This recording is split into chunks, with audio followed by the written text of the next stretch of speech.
Bonjour chers téléspectateurs de Burkina Info, ravi de vous retrouver pour ce nouveau numéro de votre magazine Culturellement Votre.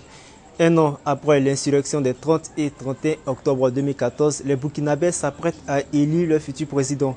Vous l'aurez compris, nous sommes en période électorale et c'est le moment choisi pour les candidats de conquérir l'électorat. Rassurez-vous, nous sommes bien évidemment à votre magazine Culturellement Votre. Ce qui nous intéresse dans cette campagne, c'est la prestation de nos artistes musiciens et l'engagement des artistes pendant les élections.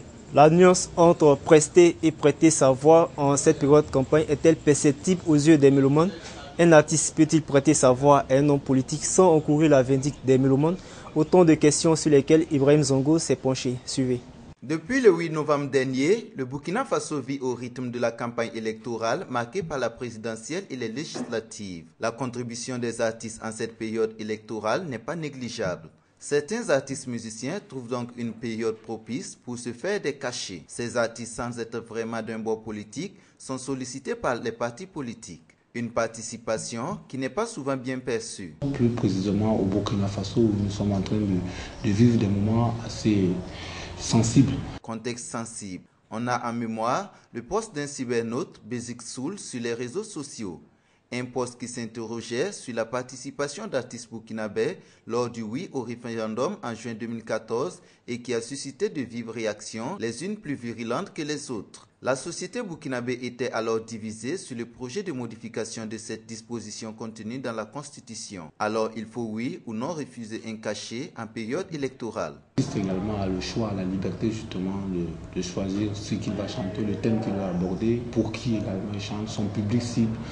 Je veux dire, donc, chaque acte qu'un artiste pose, il doit assumer ses conséquences également à la suite.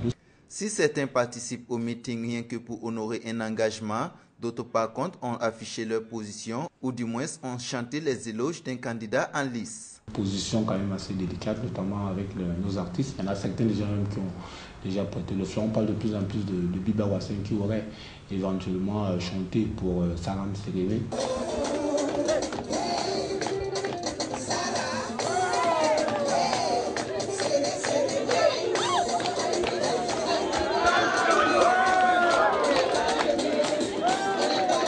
Flobi et Sana Bob, deux artistes musiciens adoubés du public burkinabé, auraient été sollicités pour toute la campagne du Parti du Soleil Levant avec un cachet reluisant.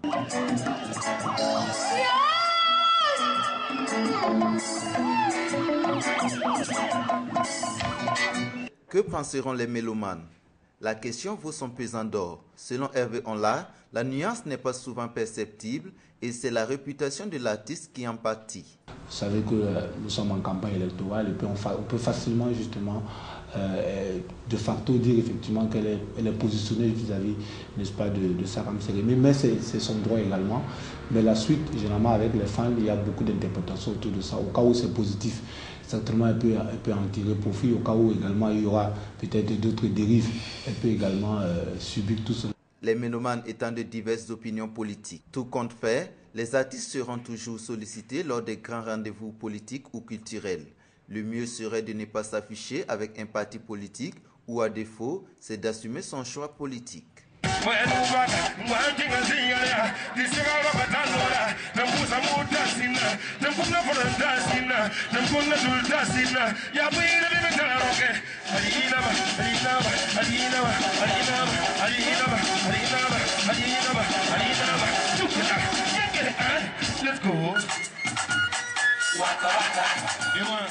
Il vous souviendra, chers téléspectateurs, qu'un artiste membre d'une structure culturelle, en l'occurrence la CORABF, mettant en garde les candidats pour la présidentielle et les législatives contre la prestation d'artistes étrangers pendant cette campagne.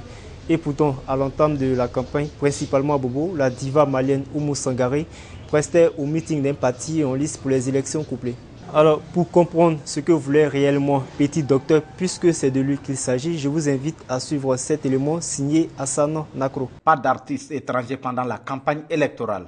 clamait l'artiste musicien burkinabé Petit Docteur bien avant l'entame de la campagne électorale. Membre influent de la CORABF, Petit Docteur mettait en garde les candidats à la présidentielle et les prétendants à la députation qu'ils devraient prendre en compte les aspirations des artistes qui, selon lui, ont concouru à la chute de Blaise Compaoré. Nous étions aussi avec les partis politiques. Comme on a eu à les dire parce que c'est nous qui avons fait la révolution, faire partie Blaise Compaoré. Nous avons vu en 2010 avec l'ancien régime depuis les 27 ans, que ce soit les meetings, que ce soit les conférences de presse, que ce soit l'air Djandjoba, on part chez ces artistes étrangers et on veut payer des sommes colossales alors que nos frères sont ici. Ce sont ces mêmes frères-là qui ont lutté. Et donc, c'est la raison pour laquelle nous sommes allés voir les partis politiques pour que cette année, ça soit 100% l'aide tournée. Vous voyez que selon Petit Docteur, les autres pays font confiance à leurs artistes pour ce genre d'activité. Vous voyez qu'Alassane Dramane Ouattara a fait ses campagnes. Rien que les artistes ivoiriens. C'est important que nous adoptons, que nous revenions au Burkina Faso et puis reconnaître que nos artistes sont forts. Donc c'est très important. Donc nos artistes vont faire même campagne là. Voilà, nous demandons ceux qui font les campagnes qu'ils fassent avec les artistes nationaux. C'est tout simplement, c'est pour dire. Sa doléance répond à une politique de la CORABF d'asseoir la musique burkinabé dans les mœurs des Burkinabés. Puisque nous allons, là je profite pour dire que présentement, nous allons en train de préparer un dossier pour aller voir le BBDA. Nous sommes partis voir Nathalie Sommet du CSC. Et puis Nathalie Sommet nous a dit qu'elle est fière de nous parce que depuis 1998 que la loi du quota gens qui avaient voté pour que 40% soit la musique nationale et 60% qui soit la musique le reste. Une politique qui pêche dans la manière de procéder. Moi déjà c'est l'interprétation d'une minorité, n'est-ce pas, d'artistes. Moi je pense à chaque fois quand on évoque Petit Docteur ou bien tout ce groupe-là, on a l'impression que c'est la parole de tous les artistes. De plus en plus, quand ils font des sorties, n'est-ce pas, médiatiques de ce genre, on a l'impression que c'est la vie générale de tous les artistes. Essayons d'isoler, à mon humble avis, certaines de leurs déclarations. Selon Hervé Onla, les artistes sont la plupart sollicités par rapport à leur aura. Un meeting, l'objectif d'un responsable d'un parti, c'est de rassembler du monde. Si un artiste décide, un président d'un parti politique décide de faire venir Jay-Z, ou bien de faire venir Franco au Cameroun qu'on a censuré, ou bien de faire venir Petit Pays, je ne sais pas qui d'autre, ou Arafat, et que lui souhaiterait véritablement rassembler au stade municipal plus de 15 000 personnes, et sa communication décide, n'est-ce pas, que c'est tel artiste étranger qui viendra, je ne vois pas le problème. À moins que les candidats n'aient botté en touche ces doléances, puisqu'un parti, non des moindres, a fait venir la diva malienne à l'un de ses meetings. Et il se murmure que Davido, la star nigérienne, sera à Ouagadougou pour le meeting d'un parti. Que ferait alors la CORABF, comme diraient les Anglais, wait and see. Greg Boukinbila, la fine fleur de la musique burkinabé, revient au devant de la scène musicale avec un nouvel opus, Yapale, un album qui invite à l'amour et au don de soi. Cet élément que vous allez suivre invite les entrepreneurs culturels à avoir un œil sur nos stars. Il est temps qu'ils prennent le risque d'organiser un concert avec tête d'affiche nos stars. Suivez. Il y a 4 ans, à la même période, un artiste sorti de nulle part remplissait la maison du peuple par 2 fois la même nuit. Cet exploit, c'est Grégoire Tongnouma Songnavadi Greg le Boukinbila qui l'a fait, avec un premier album sous les bras. La Fila Boumfan, titre éponyme, a permis à l'artiste d'asseoir sa notoriété au pays, mais aussi sur le plan régional. Et pourtant, le premier album du prodige burkinabé était présenté à la presse nationale le 12 mars 2013. Seulement 8 mois avant son premier concert. Une bonne réplique à ceux qui en doutent encore qu'aux âmes bien nées, la valeur n'attend point le nombre d'années.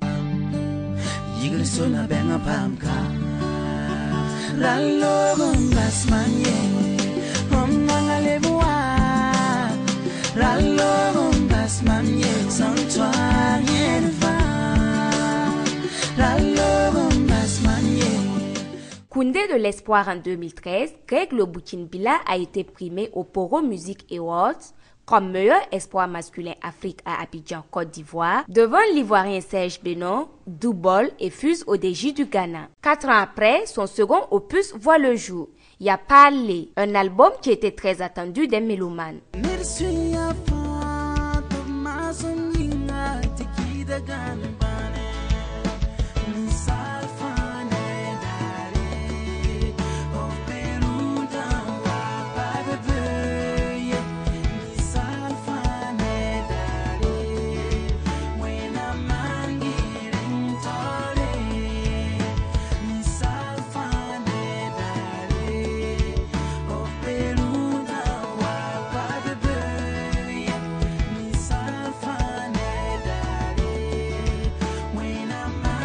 L'artiste et son staff attendent beaucoup de cet opus qui pourra être la consécration.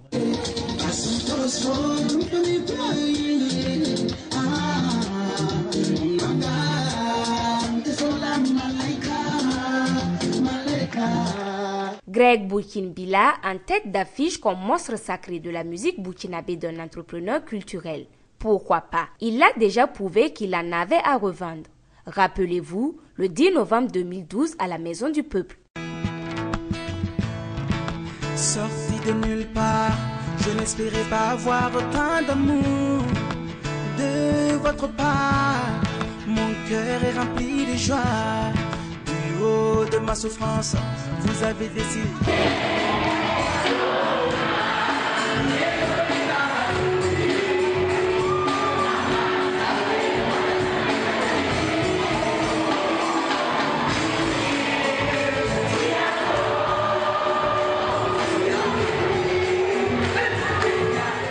Chers téléspectateurs de Burkina Info, ravi de vous retrouver pour cette partie entretien. Nous sommes aujourd'hui avec ZS, artiste musicien, homme politique. Avec lui, il sera question d'échanger notamment sur l'engagement des artistes en politique et notamment la participation des artistes pendant la campagne électorale. Bonsoir ZS. Bonsoir. Alors déjà, la première question que je vais vous poser, c'est quoi un artiste engagé? Je me suis parfois méfié de ce terme. Un artiste engagé, ça fait parfois politiquement correct. Et en ce qui me concerne, pour ne pas être dans les chemins convenus, je parle plutôt d'artistes convaincus. Parce que parfois, et malheureusement, il y a une dissonance, comme on le dit, sans jeu de mots, comme on le dit en musique, entre les prétentions des artistes et ce qu'ils incarnent réellement dans les actes. Donc moi, je crois que j'ai des convictions qui ne sont pas forcément celles de tout le monde, mais qui parfois, par certains de ces aspects, rencontrent l'assentiment du plus grand nombre.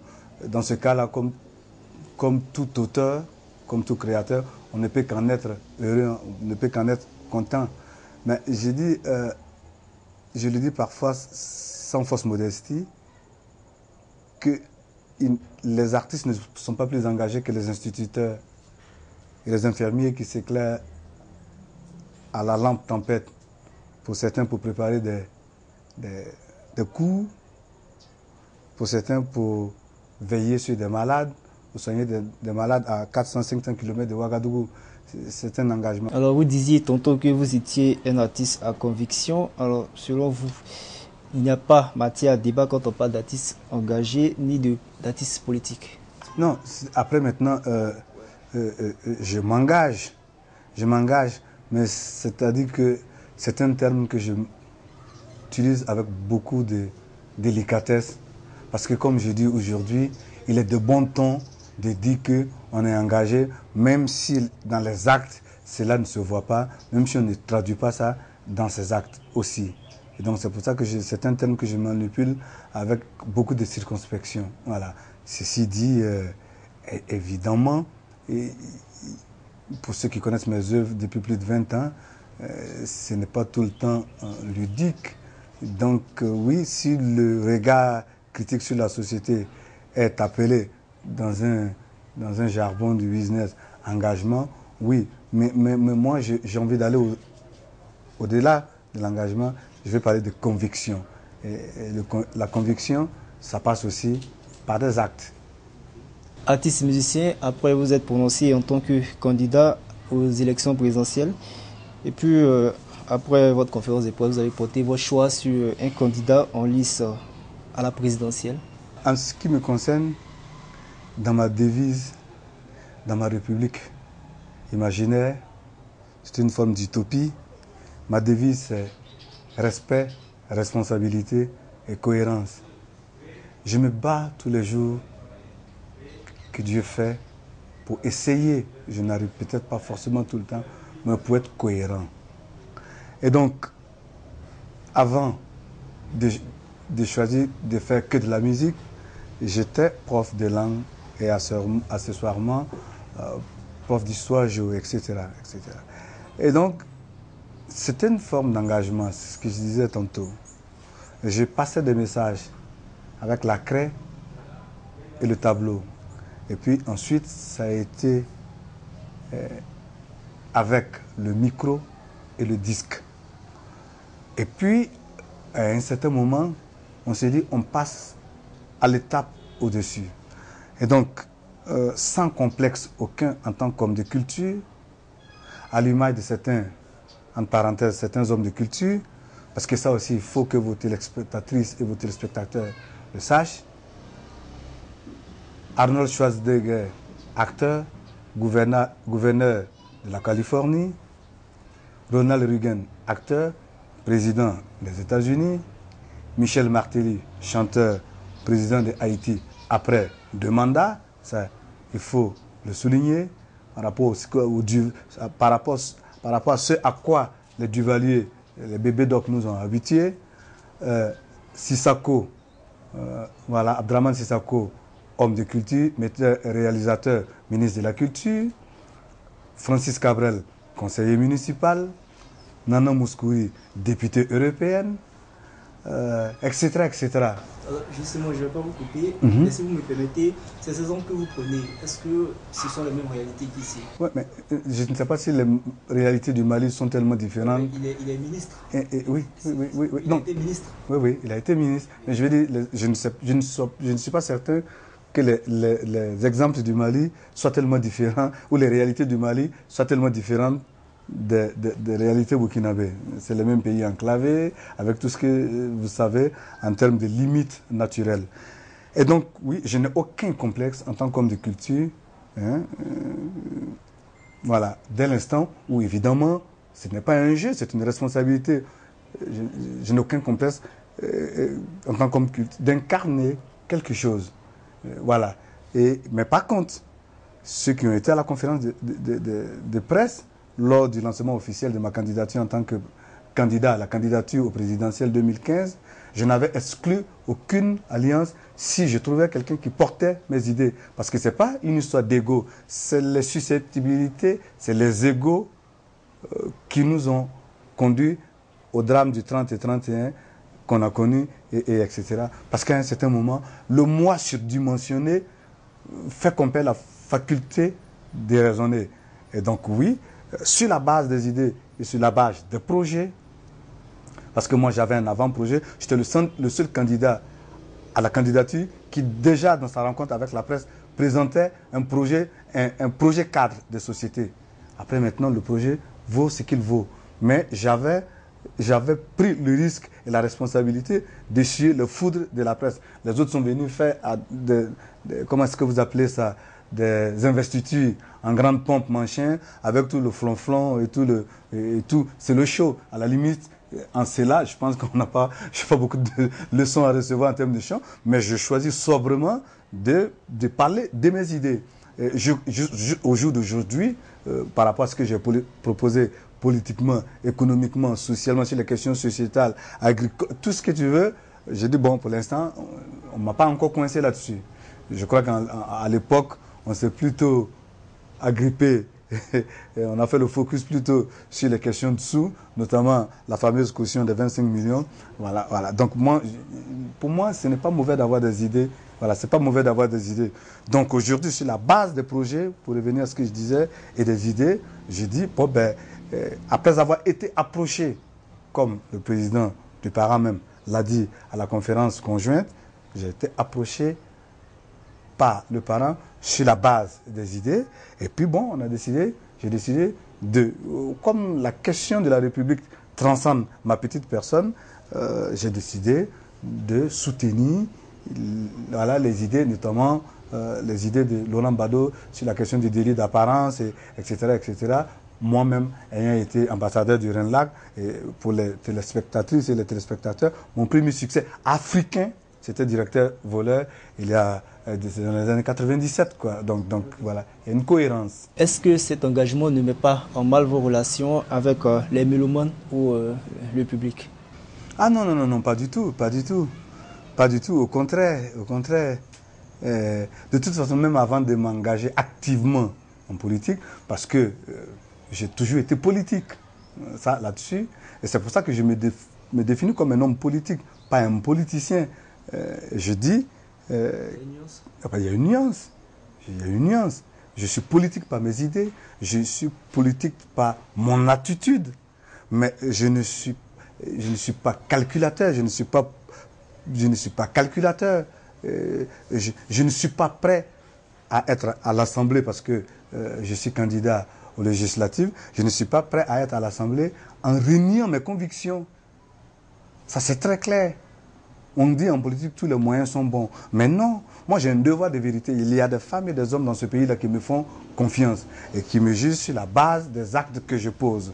Et donc voilà, il y a eu comme un déclic depuis un certain temps et je peux vous assurer que les gens ont fondamentalement changé. Ce n'est pas exclu qu'ils aillent prendre des miettes qu'on distribue et tout ça là. Mais je veux dire, je crois que les gens vont être très surpris par la réaction des gens une fois qu'ils seront dans l'isoloir. Et donc c'est très important. Ils ont compris que